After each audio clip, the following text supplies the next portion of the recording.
Bismillahirrahmanirrahim. Assalamualaikum warahmatullahi wabarakatuh.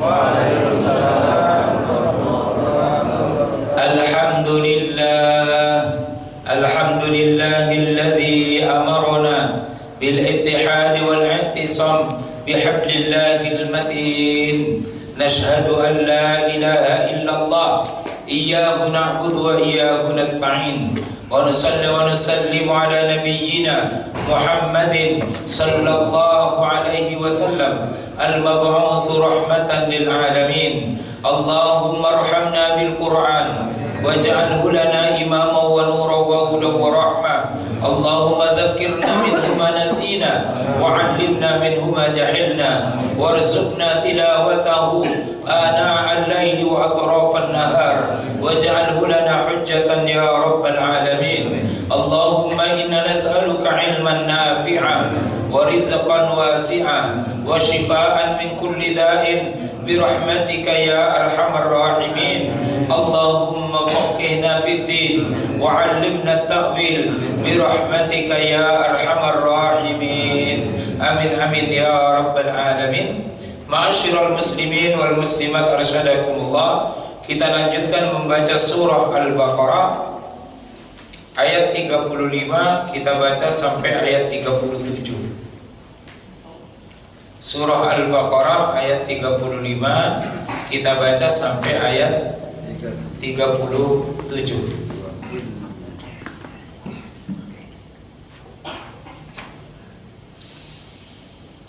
A'udzu billahi minasy syaithanir rajim. A'udzu billahi minasy syaithanir rajim. Wa qulna ya Adam uskun anta wa zawjukal jannah. Wa qulna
syi'tuma yang kalian kehendaki. Wala taqraba, dan janganlah kalian hadhihi syajarata, pohon ini, fatakuna, maka niscaya kalian berdua, minadh dhalimina, termasuk orang-orang yang zalim. Fa azallahuma, maka menggelincirkan keduanya, asyaitanu, setan, anha, darinya. Fa akhrajahuma, maka Allah mengeluarkan keduanya, mimma, dari apa-apa, karena adalah keduanya, fihi, di dalamnya. Wa qulna, dan kami berkata, ihbitu, turunlah kalian, ba'dukum, sebagian kalian, li ba'din, kepada sebagian yang lain, aduun, menjadi musuh, walakum, dan bagi kalian, fil ardi, di muka bumi, mustaqarrun, tempat tinggal, wa mata'un, dan kenikmatan, ilahin, sampai waktu tak terbatas. Fatalaqa, maka menerima Adamu, Adam, min rabbihi, dari Tuhannya, kalimatin, kata-kata, fataba alaihi, maka dia menerima taubatnya. Innahu huwa, sesungguhnya dia, at-tawwabu, maha menerima taubat, ar-rahimu, dan maha penyayang. Bapak Ibu yang dimuliakan oleh Allah Subhanahu wa taala, jadi tembikar yang dibentuk oleh Allah yang selama 40 malam selalu disatroni oleh bangsa iblis, akhirnya dihembuskan kepada tubuhnya ruh, maka jadilah dia Adam. Maka Rasulullah sallallahu alaihi wasallam ketika ditanya tentang Adam, maka dikatakan bahwa Adam itu adalah seorang nabi dan rasul. An Ibrahim At-Taimi an Abi Dzar qala qultu, dari Abu Dzar dia berkata, ya Rasulullah, wahai Rasulullah, araita Adama anabiyan kana, apakah engkau mengetahui Adam itu seorang nabi atau bukan nabi? Qala, Rasulullah bersabda, na'am, nabiyan, iya, dia seorang nabi. Rasulan, dia utusan Allah. Yukallimuhullahu qabila, Allah mengajak berbicara langsung Nabiullah Adam alaihi salam. Wa qulna ya Adam uskun anta wa zawjukal jannah. Ketika drama Adam diperintah oleh Allah untuk menjelaskan semua nama, semua ilmu pengetahuan, dan ternyata Adam berhasil. Hal yang sama diperintahkan kepada para malaikat, tetapi para malaikat mengatakan subhanaka faqina adzabannar, mereka tidak mampu untuk menjelaskan apa yang dijelaskan oleh Adam. Karena sebab itulah maka Adam punya kemuliaan, diperintahkanlah oleh Allah kepada penduduk surga untuk memberikan hormat kepada Adam. Karena Adam orang berilmu, karena Adam diajarkan oleh Allah tentang syariat, maka dia hidupnya menjadi mulia. Jadi orang kalau sudah paham tentang syariat, di dalam jiwanya ada iman, mengerti mana yang halal, mana yang haram, dan dia punya ilmu, maka derajat orang itu tinggi di hadapan Allah Subhanahu wa taala dan juga di hadapan manusia. Maka diperintahkanlah fasajadu illa iblis, semua penduduk surga itu memberikan hormat kepada Adam kecuali iblis. Dia enggan, wastakbara, dia sombong, wa kana minal kafirin, maka divonislah oleh Allah iblis itu sebagai makhluk yang sombong, maka berarti mereka itu orang-orang yang kafir, yang tempatnya adalah neraka jahanam. Nah, Bapak Ibu sekalian yang dimuliakan Allah Subhanahu wa taala, lalu ditempatkanlah Adam di surga. Wa qulna ya Adam uskun anta wa zawjukal jannah. Kami berfirman, Allah berfirman, ya Adam, wahai Adam, uskun, tinggallah, anta, engkau, wa zawjuka, dan istrimu, al jannata, di surga ini. Nah pertanyaannya, kapan istrinya Adam itu diciptakan oleh Allah? Apakah ketika sudah berada di surga? Apakah sebelum terjadi penghormatan dari iblis kepada Adam? Tetapi di dalam penjelasannya Ibnu Katsir itu menyampaikan setidaknya ada dua pendapat. Anna Hawa khuliqat qabla dukhuli Adam al-jannah. Jadi Adam itu diciptakan di suatu tempat, belumlah dia masuk ke dalam surga, kemudian Allah menciptakan istrinya siapa? Hawa. Nah ini pendapat yang pertama. Maka dikatakan anna Hawa khuliqat qabla dukhuli Adam. Sesungguhnya Hawa itu diciptakan sebelum masuknya Adam ke dalam surga. Wa qad sharaha dzalika Muhammad bin Ishaq haitsu qala, dijelaskan oleh Muhammad bin Ishaq ketika dia mengatakan lamma faragallahu min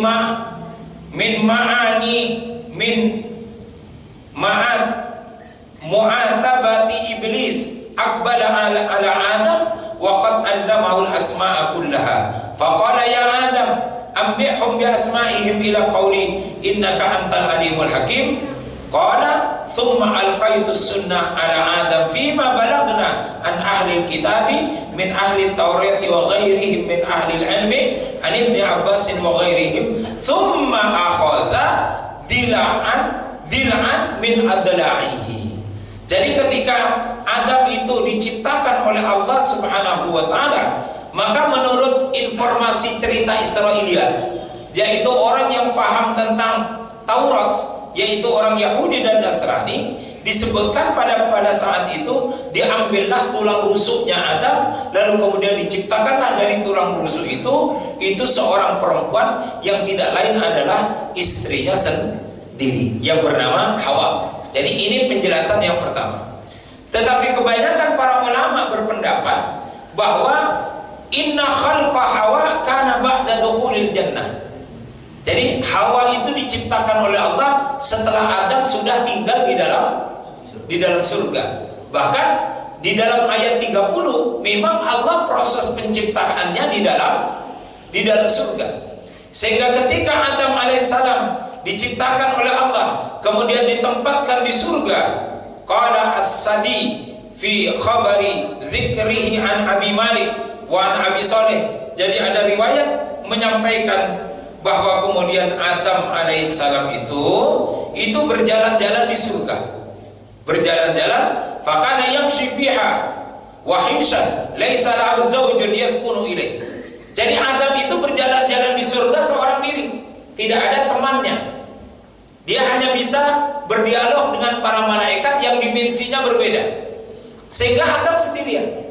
Nah karena Adam sendirian inilah, maka Adam tentu merasa kesepian karena nggak ada yang diajak ngobrol.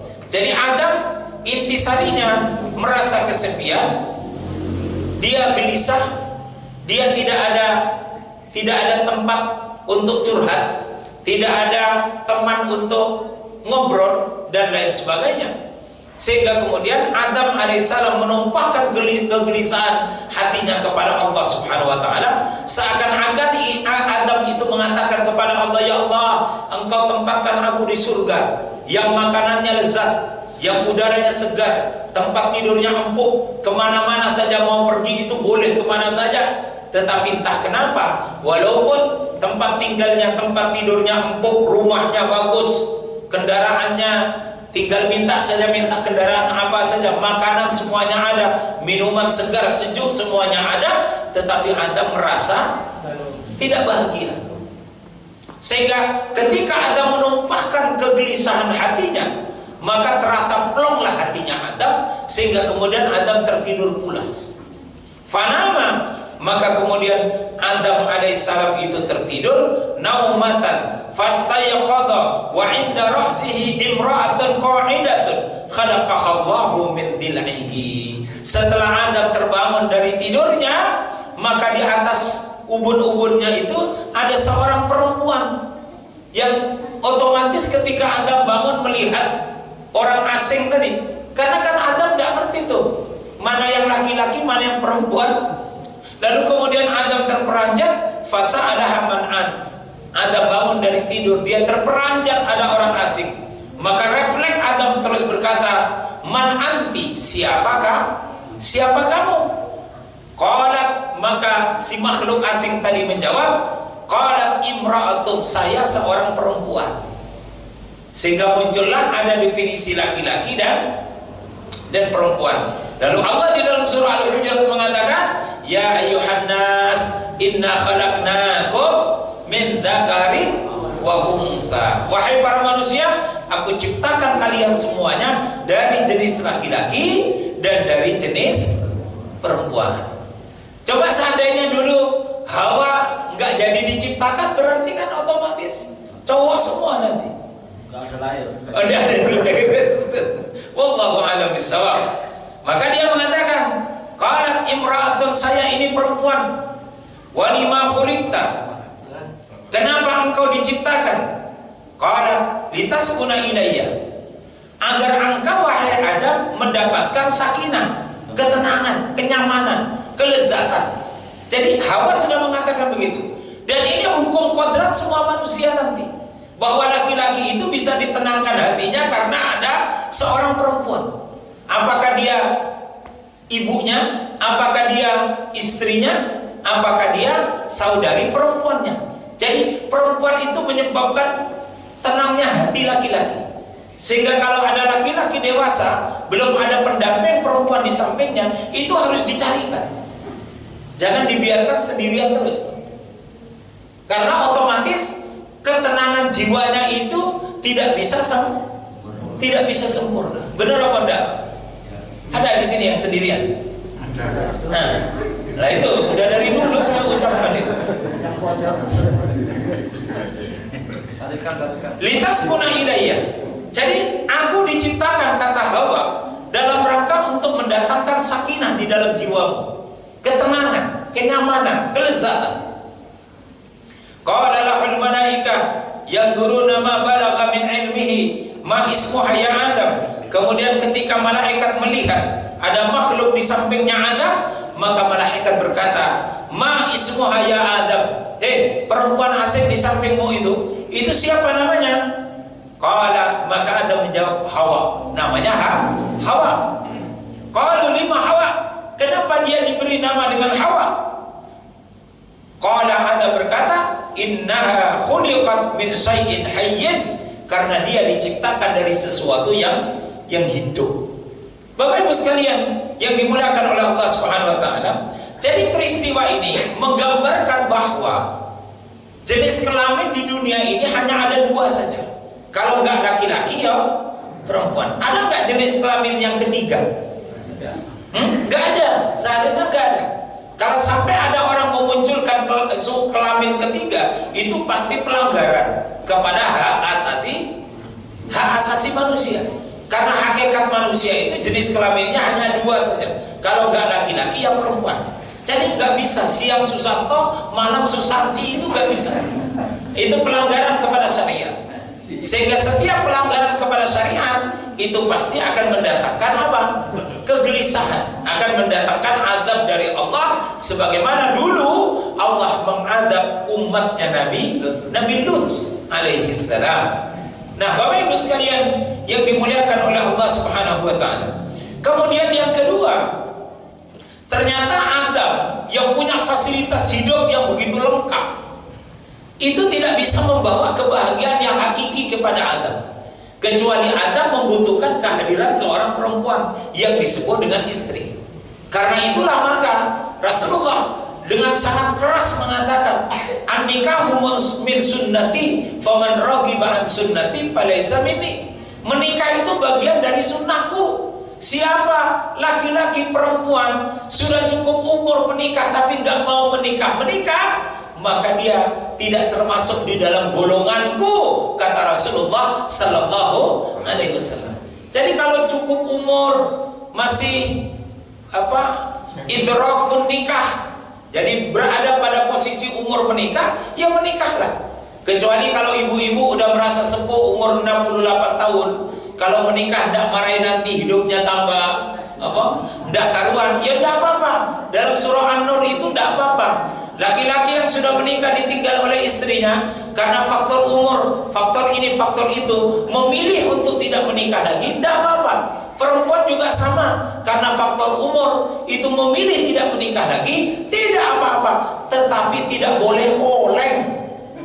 Tahu oleng enggak? Hidupnya tidak boleh kehilangan orientasi disebabkan dia tidak menikah. Enggak menikah, tapi nonton di YouTube ya, gambar-gambar yang beliau bilangnya itu yang pornografi.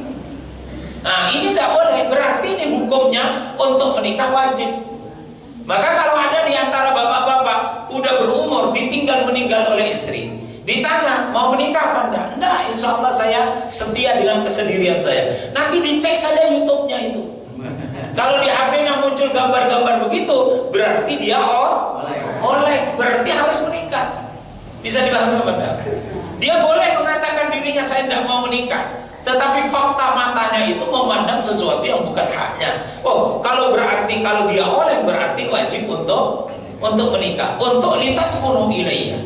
Seperti jawabannya Hawa kepada Adam alaihissalam. Dengan munculnya Hawa, maka kemudian kegelisahan Adam itu menjadi hilang dan sempurnalah kebahagiaan Adam di surga. Fasilitas hidupnya serba lengkap dan didampingi oleh seorang istri yang namanya Hawa, maka sempurnalah kebahagiaan Nabiullah Adam alaihis salam. Bapak Ibu sekalian yang dimuliakan oleh Allah Subhanahu wa taala, wa kula min haragadan haitsu syi'tuma. Maka kemudian Allah menyampaikan, wahai Adam, tinggallah kamu dan istrimu di surga dan makanlah dari surga itu rogodan, dengan penuh kelezatan. Semua makanannya lezat di surga itu. Haitsu syi'tuma, kamu boleh makan apa saja yang kamu inginkan. Nah, itulah surga, Pak. Itulah namanya surga. Jadi kalau kita ini besok pengajian, lalu tempatnya di surga, jangan tinggal membayangkan tengkleng, konsumsinya tengkleng, Pak. Bayangkan nasi liwet, konsumsinya nasi liwet. Tapi kalau di surga, kalau sekarang jangan membayangkan tengkleng, ya harus membayangkan toh. Tapi karena di surga itu level kenikmatannya itu kan 99%, sehingga orang baru membayangkan saja, yang dibayangkan itu sudah ada.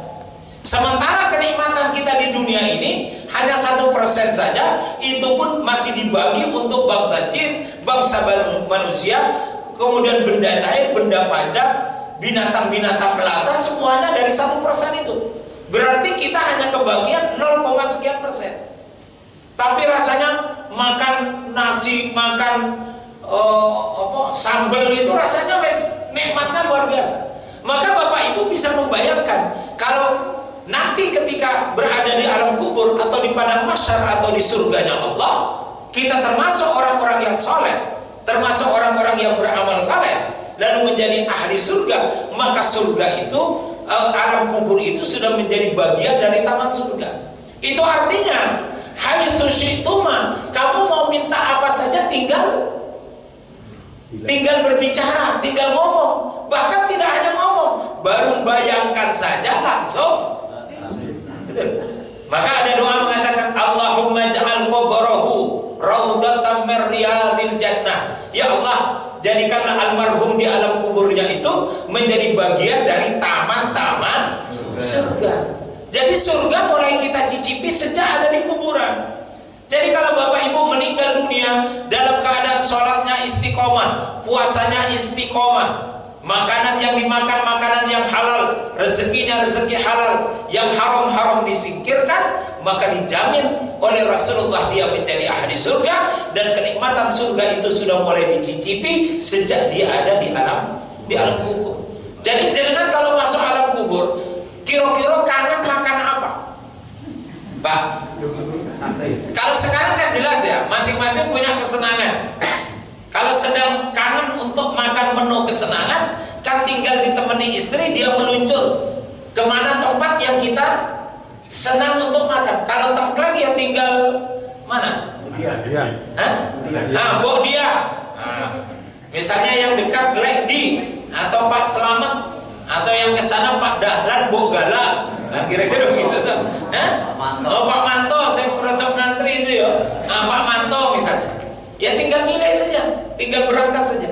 Tapi kalau nanti di alam kubur, kita masuk ke alam kubur dan kuburan kita menjadi bagian dari taman-taman surga, baru jenengan membayangkan tengklek, semua tengklek datang Pak. Tengklek Pak Manto datang, tengklek Lekdi datang, Pak Dahlan datang, Mbok Galak datang, Mbak Diah datang. Ya tahu? Mana lagi?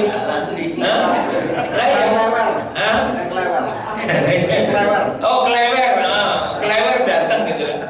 Bu Delidir datang kan. Tengkleng Bulu Delidir juga datang. Semuanya datang Pak. Itu padahal baru bayangkan, karena level kenikmatan di surga itu sampai level 99%.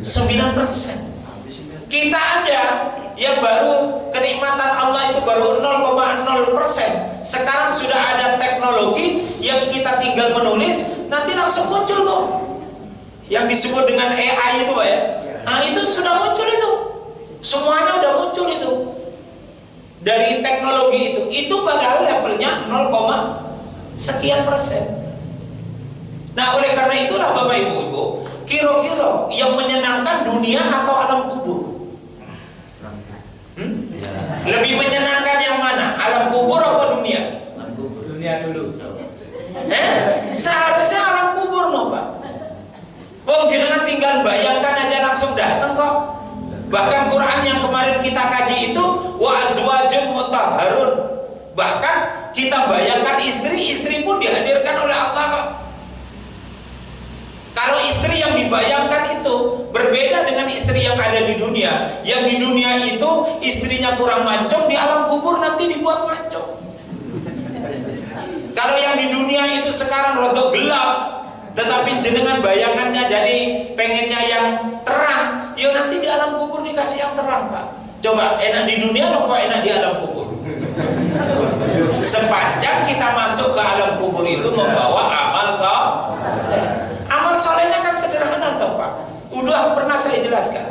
Seorang sahabat datang kepada Rasulullah, ya Rasulullah, kalau saya meninggal dunia hari ini, bolehkah saya yakin saya ahli surga? Tidak dijawab oleh Rasulullah. Lalu sampai akhirnya orang itu menjelaskan, ya Rasulullah, idza shallaitul maktubat wa la azidu syai'an. Kalau saya istiqomah menjalankan sholat 5 waktu, tapi tidak saya tambah dengan yang sunnah-sunnah, qobliyahnya tidak, ba'diyahnya tidak, sholat tahajudnya tidak, sholat tasbihnya tidak, sholat wudhunya tidak, sholat taubahnya tidak, itu semuanya tidak. Pokoknya imam takbir maghrib dia baru datang ikut takbir, selesai imam salam dia berdiri pulang. Yang kedua, wasumtu Ramadan, saya hanya puasa Ramadan saja, wala azidu syai'an, saya tidak tambah dengan yang lain. Puasa Senin Kemis tidak, puasa Daud apalagi, puasa Arafah tidak, saya hanya kerjakan puasa Ramadan saja.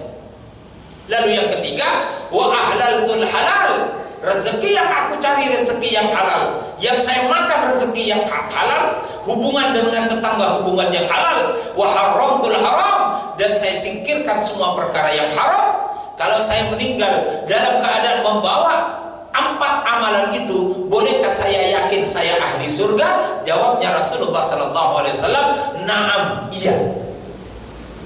Nah kalau kita ingin menghisap sebelum kita mati, karena memang dasarnya surga sudah bisa kita tetapkan sebelum kita mati, kan gitu toh Pak. Jadi surga sudah bisa kita tetapkan sebelum kita mati. Dengan cara apa? Bertanya pada keyakinan. Keyakinan itu diterangi oleh ilmu. Maka al-ilmu nurun. Ilmu itu membuat hati ini bertambah terang. Ilmunya tadi udah saya jelaskan. Sholat 5 waktu, puasa, makan makanan yang halal, singkirkan semua perkara yang haram. Itu ilmunya. Nah sekarang keyakinan hati. Nah saya tanya Bapak Ibu sekalian, kalau habis pengajian ini jenengan meninggal dunia, yakinkah masuk surga? Yakin. Yakin. Bu?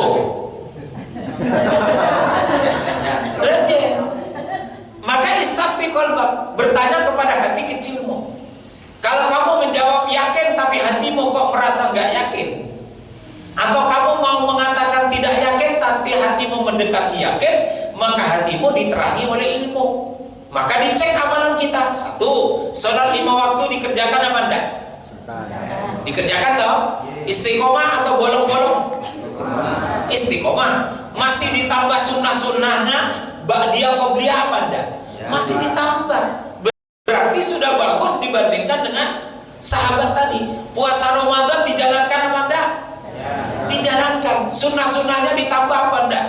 Puasa Arafah misalnya, masih ditambah. 3, cari rezeki yang halal apa tidak? Cari rezeki yang halal, yang dimakan makanan yang halal. Yang keempat, yang haram disingkirkan apa tidak? Yang haram disingkirkan. Kalau yang haram disingkirkan, 4 kriteria ahli surga itu sudah ada pada Bapak Ibu sekalian. Tidak perlu ada ragu-ragu. Kalau jenengan nanti habis pengajian meninggal, sepanjang 4 ini sudah ada di tangan kita, maka saya 1000% berkeyakinan semua jenengan itu ahli surga. Amin. Percaya apa enggak? Ini tidak percaya, tak doakan nanti habis isya itu meninggal.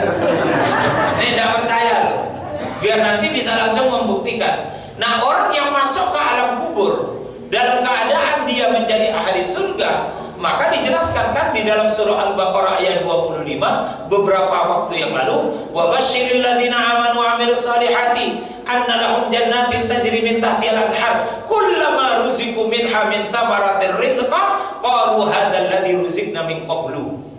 Ketika dikasih makanan oleh Allah di alam kubur, itu seperti makanan yang di dunia. Jangan tidak usah khawatir mati, itu takut tidak bisa makan tengkleng, takut tidak bisa makan nasi padang, takut tidak bisa makan sate buntel atau sate nyurepi. Tidak usah khawatir, semua ada di alam kubur.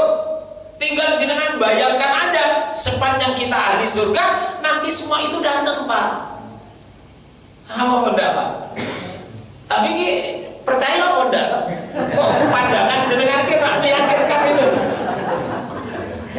Jadi Quran ini begitu kok. Sehingga ketika orang yang di alam kubur itu dihidangkan oleh Allah buah-buahan, makanan dan minuman, dia terperanjat. Ya Allah, bukankah ini tengkleng yang dulu saya makan di dunia?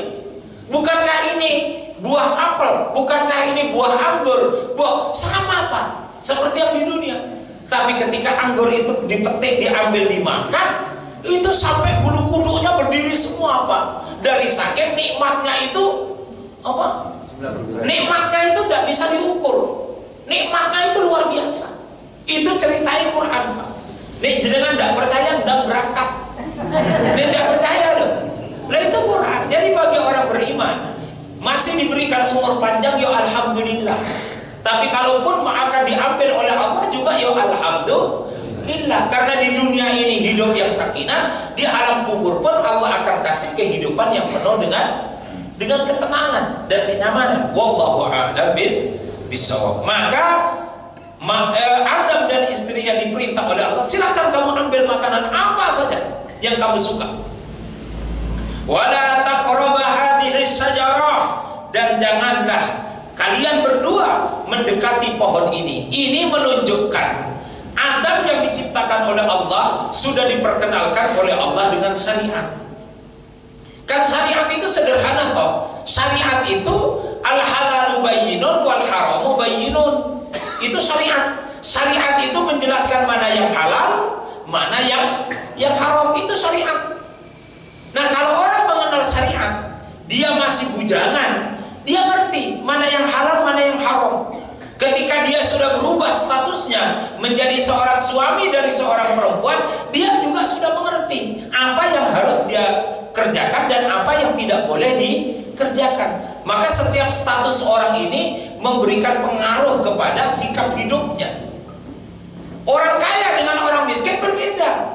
Al-halalu bayyinun wal haramu bayyinun. Orang kaya itu diperintahkan oleh syariat untuk mengeluarkan zakat, orang miskin tidak. Bisa dipahami? Maka syariat itu ada yang halal, ada yang haram. Halal itu berarti perintah, yang haram itu berarti larangan. Lah bagaimana kalau nggak ada kejelasan tentang halal dan haramnya? Kita datang ke toko untuk beli makanan, yang makanan itu dibungkus. Lalu kita bertanya, isinya ini halal apa haram? Lalu kita cari tuh label halalnya. Ternyata ada label halalnya. Lalu muncul masalah lagi, loh ini label halalnya bukan halal MUI, tapi halal karangan sendiri. Maka istafti qalbak. Kalau kita merasa ragu-ragu, berarti dia jatuh menjadi syubhat. Wa man waqa'a fi syubhat waqa'a fil haram. Kalau orang syubhat antara kedudukan halal dan haramnya, maka akan lebih bagus untuk ditinggalkan. Itu lebih selamat. Karena kalau orang biasa masuk kepada perkara yang syubhat, maka dia akan masuk kepada perkara yang haram. Jadi kalau kita masuk sate rumah makan, lalu di situ menghidangkan daging, lalu kita bertanya, ini dagingnya halal apa haram? Maka bertanyalah, fas'al, bertanya sama yang punya warung atau siapa yang mengerti tentang warung itu. Kalau oleh yang punya warung ketika ditanya, apakah dagingnya ini halal? Oh halal mas, ini saya beli daging ini dari penyembelih muslim. Ya sudah, al-hukmu bidawahirihi. Kalau sudah diberikan jawaban ini halal, ya sudah, pegangi saja pendapat atau keterangan yang diberikan oleh yang punya warung. Tapi ketika sudah dijelaskan oleh yang punya warung ini halal, ketika jenengan melihat dagingnya kok warnanya apa?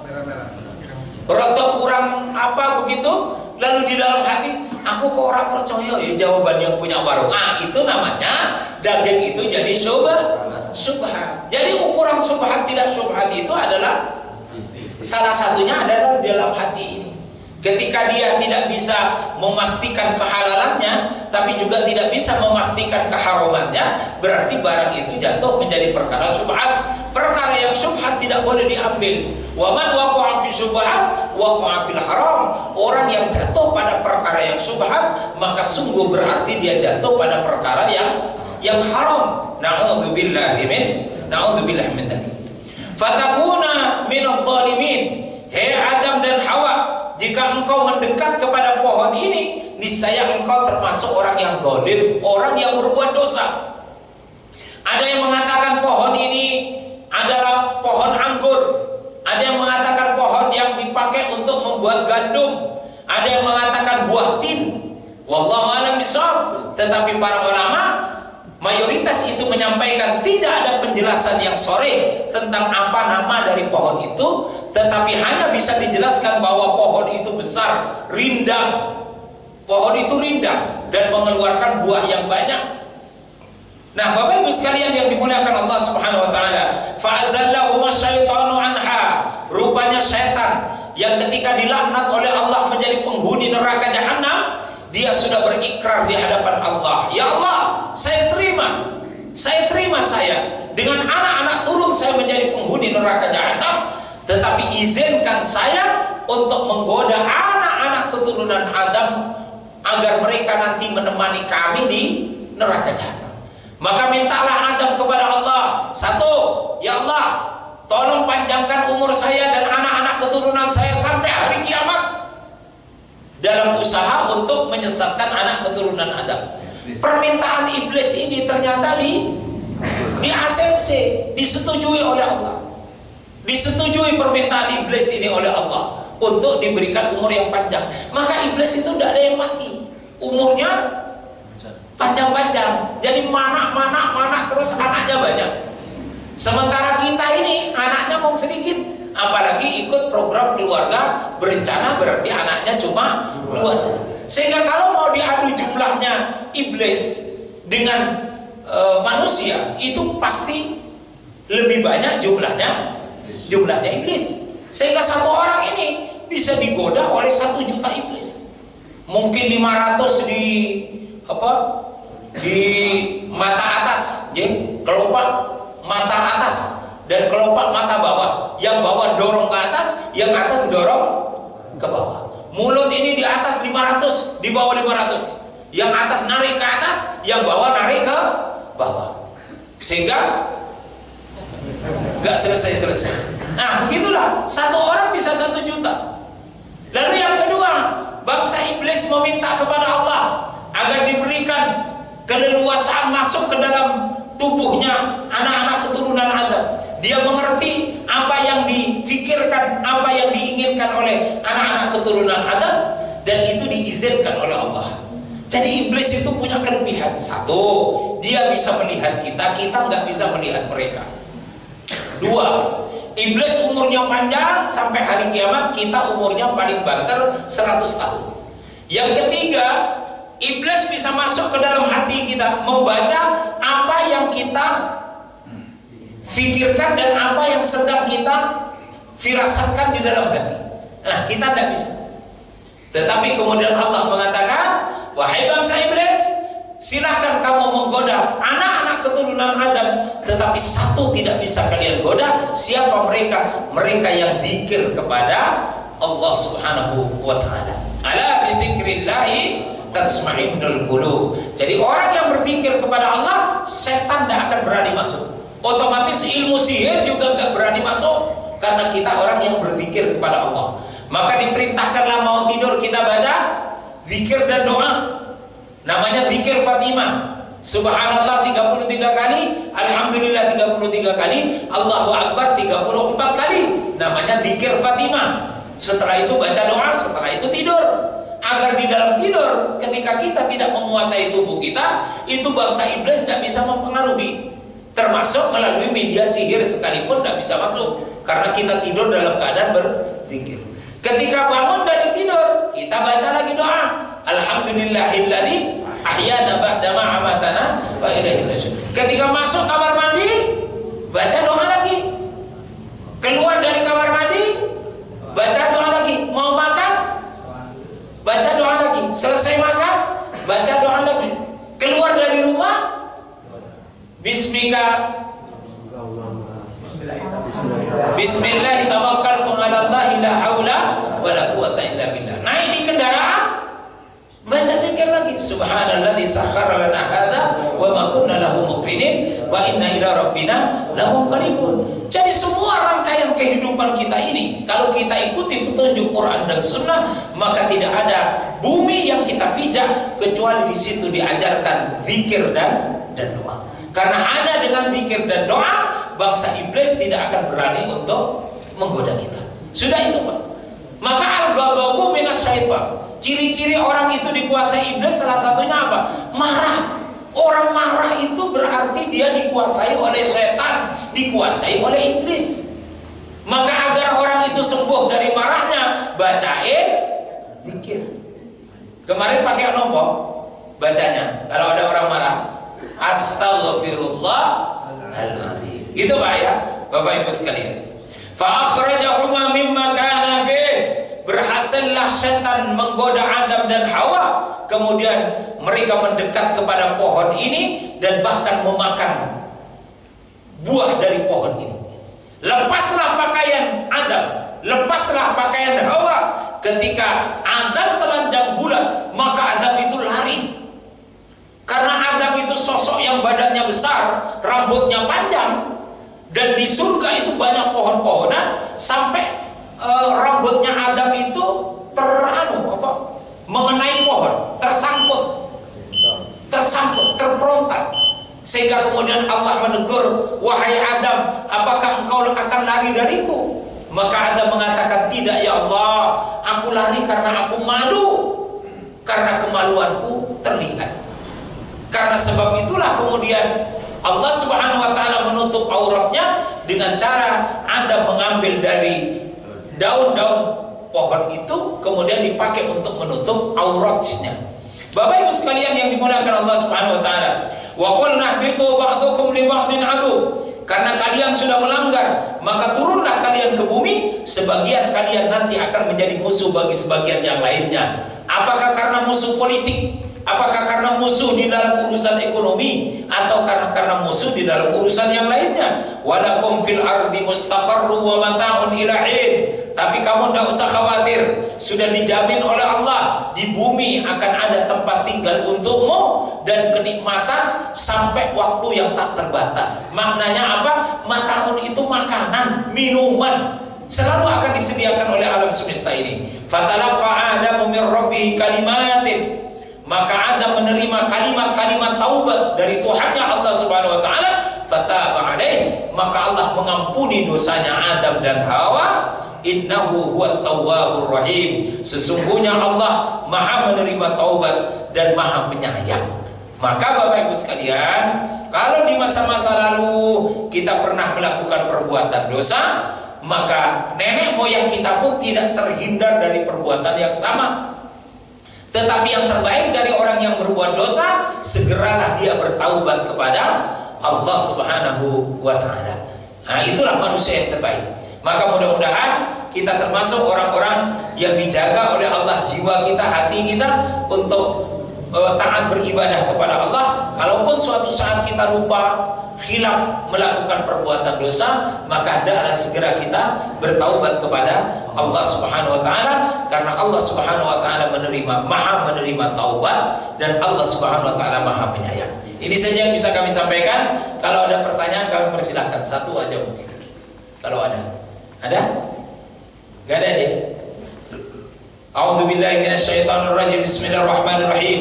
Hamdan syakirin hamdan naimin, hamdan yuwafi ni'amahu wa yukafi mazida. Rabbana lakal hamdu kama yanbaghi li jalali wajhikal karim wa 'azimi sultanik, bi rahmatika ya arhamar rahimin. Allahumma rabbana la tuzigh qulubana ba'da idh hadaitana wa hab lana min ladunka rahmah innaka antal wahhab, bi rahmatika ya arhamar rahimin. Allahumma kfina bi halalika an haramik wa aghnina bi fadlika amman siwak. Allahumma la sahla illa ma ja'altahu sahla wa anta taj'alul hazna idza syi'ta sahla bi rahmatika ya arhamar rahimin.